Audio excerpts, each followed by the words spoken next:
What do you know about the genetically modified food? The greater concern in food biotechnology is the integration of both modern biological knowledge and techniques and current bioengineering principles in food processing and preservation.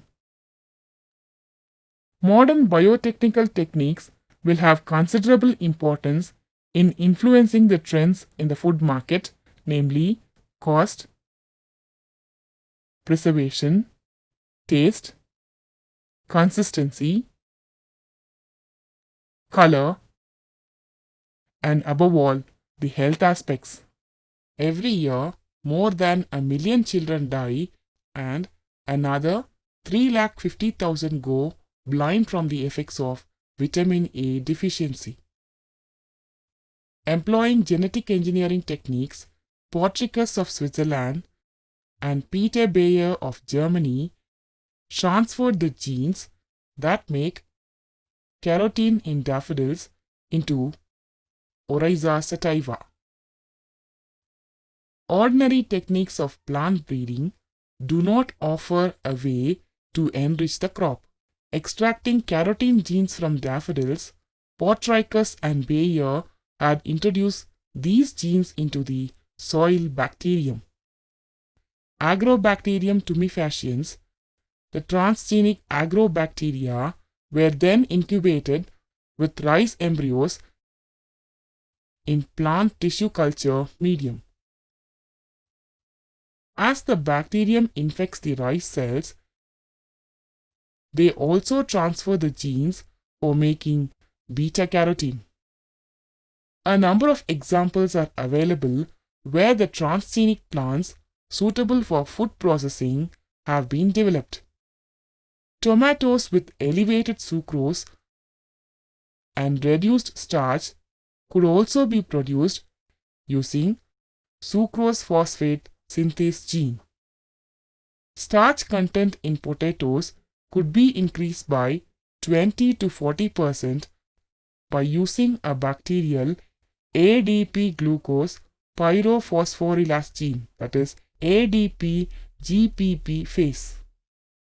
Vaccines, antibodies, and interferons can be consumed directly along with tomato, banana, and cucumber.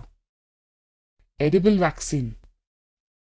Acute watery diarrhea is caused by Escherichia coli and Vibrio cholera that colonize the small intestine and produce enterotoxin.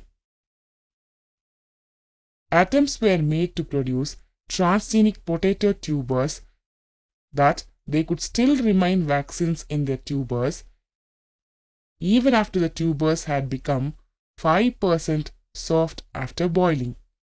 50% of vaccine was still present in the tubers. What do you know about edible antibodies? Transgenic plants are being looked upon as a source of antibodies. They can also provide passive immunization by direct application.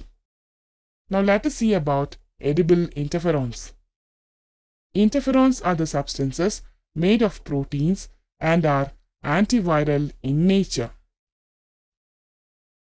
Scientists have successfully produced transgenic tobacco and maize plants that secrete human interferons. Today, rice crops have been enriched with vitamin A through gene manipulation. Similarly, pulse crops have been tampered to produce lysine-rich pulse seeds. Such genetically modified food, that is, GMF, are now becoming components of human staple food.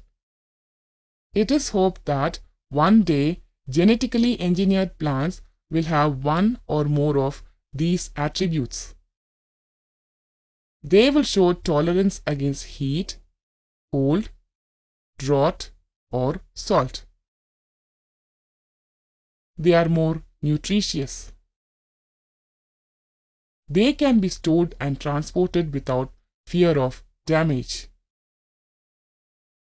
They require less fertilizers. They produce chemicals and drugs that are of interest to humans.